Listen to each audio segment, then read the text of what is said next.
Saudaraku yang dikasihi oleh Tuhan Yesus Kristus, dalam beberapa waktu ke depan kita akan bersama-sama membaca surat Paulus kepada jemaat di Efesus. Dan ada beberapa hal penting yang perlu kita perhatikan sebelum kita akan membaca kitab ini. Penulis kitab Efesus adalah Paulus sendiri, dan tahun penulisan diperkirakan 60-63 Masehi. Dan surat ini terdiri dari 6 pasal, terdiri atas 2 tema besar. Pasal 1 sampai pasal 3 itu bagian pertama, itu berbicara tentang bagaimana kita ditebus oleh Allah. Dan kemudian pasal 1 sampai pasal 3 dibagi per perikop. Pasal 1 itu berbicara tentang salam, dan kemudian kekayaan orang-orang yang dipilih, doa untuk pengertian tentang kemuliaan Kristus. Pasal 2 itu berbicara tentang semua adalah kasih karunia, dipersatukan di dalam Kristus. Pasal 3, rahasia panggilan orang-orang bukan Yahudi. Dan kemudian doa Paulus.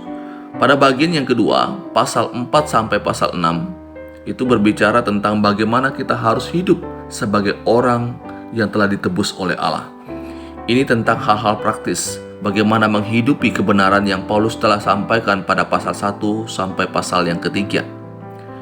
Dan dalam pasal 4 sampai pasal 6 ini dibagi dalam beberapa perikop. Pasal 4 berbicara tentang kesatuan jemaat dan karunia yang berbeda-beda, dan juga berbicara mengenai manusia baru. Pasal yang ke-5, hidup sebagai anak-anak terang. Dan kemudian kasih Kristus adalah dasar hidup suami istri. Dan pasal 6, taat dan kasih, perlengkapan rohani, pemberitahuan, salam.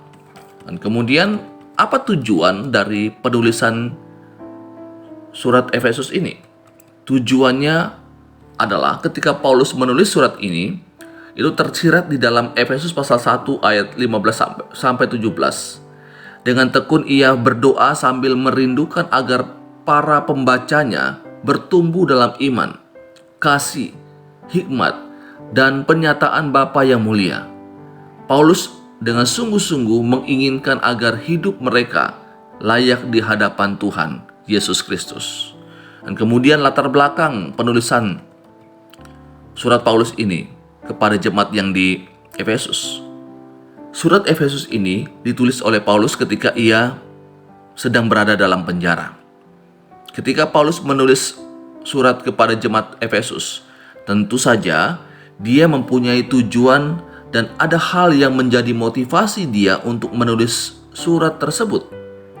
Tujuan Paulus menulis surat kepada jemaat Efesus didukung oleh keadaan masyarakat Efesus pada saat itu.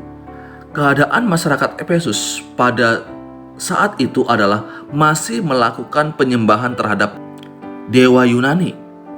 Dewa yang mereka sembah pada saat itu adalah mereka sebut dewa Artemis.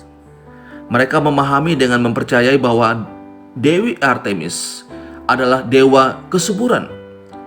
Selain itu juga mereka melakukan penyembahan dan tunduk kepada kaisar. Melihat keadaan ini, tergeraklah hati Paulus untuk mengirimkan suratnya kepada jemaat di Efesus. Saudaraku, ini beberapa hal penting untuk menjadi pendahuluan bagi kita. Ketika kita akan membaca surat Paulus kepada jemaat Efesus, ini adalah satu kerangka yang menolong kita memahami surat Paulus kepada jemaat di Efesus. Kiranya kita diberikan kemampuan untuk memahami kebenaran firman Tuhan yang akan kita baca, dan dengan pertolongan daripada kuasa Roh Kudus, kita akan dimampukan untuk menghidupi kebenaran firman Tuhan yang sudah kita baca. Selamat menikmati persekutuan yang indah dalam pembacaan satu perikop satu hari. Tuhan Yesus memberkati kita selalu. Amin.